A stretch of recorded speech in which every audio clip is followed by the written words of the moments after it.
Di Jakarta ini yang kecil banyak sekali, mikro itu banyak.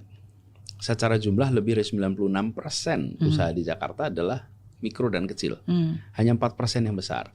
Tapi secara ekonomi yang besar, yang 4% itu sangat besar. Iya. Nah, kita harus mencari cara supaya yang kecil ini tumbuh, Betul. berkembang. Jangan sampai yang kecil itu kecil terus jadi masalah. Apakah itu struktural? Iya. Apakah itu non struktural? Kalau struktural itu artinya aturan-aturan kita yang membuat itu tidak bisa tumbuh. Atau non struktural, aturan itu ya aturan zonasi, aturan keuangan, aturan apapun lah. Yang non struktural, apakah dia kerjanya tidak keras, apakah dia kekurangan akses kepada pelatihan dan lain-lain. Nah, setelah saya perhatikan, ternyata banyak dari sisi kita yang harus diperbaiki. Iya. Karena itu kemudian sekarang nih, misalnya mereka nggak bisa dapat izin usaha. Kenapa nggak dapat izin usaha? Karena bukan di tempat yang boleh berusaha. Iya, betul. Jadi begitu nggak punya izin usaha, dia nggak punya akses perbankan, dia nggak punya akses ke pasar. Betul, ada rentetannya ya. Rentetannya. Betul, pasti. Itu diubah. Sekarang boleh. Selama itu usaha rumahan, maka boleh dikerjakan di rumah manapun juga. Selama itu usaha rumahan. That's good. Kalau dia berubah menjadi sebuah usaha yang mengattract orang datang, nah itu baru ada aturannya itu. Salah satu kunci sukses negara-negara besar adalah keberanian membeli dan mendukung produk-produk dalam negeri. China, Jepang, Korea, Amerika, sampai Eropa. Pada mulanya kualitas barang produksinya juga gak bagus-bagus amat, tapi rakyatnya bangga jika pakai barang-barang produksi negaranya. Akhirnya perlahan kualitas barang naik. Akhirnya perusahaan-perusahaan naik kelas dan menjadikan negara semakin kuat dan kaya. Dan sadar ataupun tidak sadar, kita bisa melakukan itu. Kita sangat mampu, tidak ada kata terlambat.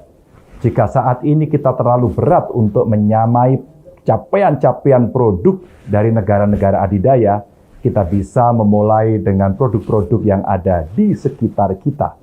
Produk-produk UMKM di samping kanan kiri rumah kita. Tapi yang perlu kita catat, berani memilih dan bangga pada produk dalam negeri harus kita tanam mulai sekarang. Dan untuk pelaku UMKM, jangan pernah menyepelekan kualitas. Jangan pernah meremehkan bahwa ruang usaha ini adalah proses tanpa batas. Jadi, jangan pernah merasa puas.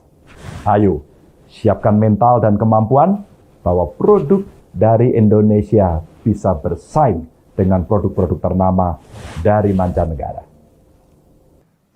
Baik, terima kasih Pak Bobi. Jadi sebagaimana saya katakan tadi, bahwa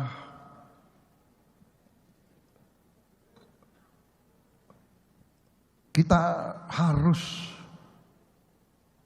memberi suatu kemampuan untuk seluruh rakyat kita, terutama mereka yang paling lemah, mereka yang paling di lapisan terbawah, supaya bisa mendapat kesempatan untuk keluar dari perangkap kemiskinan. Jadi benar sekali, salah satu adalah melalui UMKM. Kita harus berdayakan UMKM lebih baik. Nah, untuk itu, selain sekarang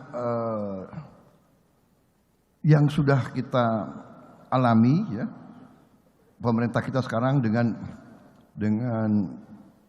bantuan langsung, ya kan, langsung ke sasaran, ini harus dipertahankan, dan kalau perlu diperketat, di targetingnya harus benar. Mereka yang perlu harus segera kita yakini sampai, ya kan? Bantuan-bantuan langsung, kredit-kredit ringan, kredit-kredit microfinance.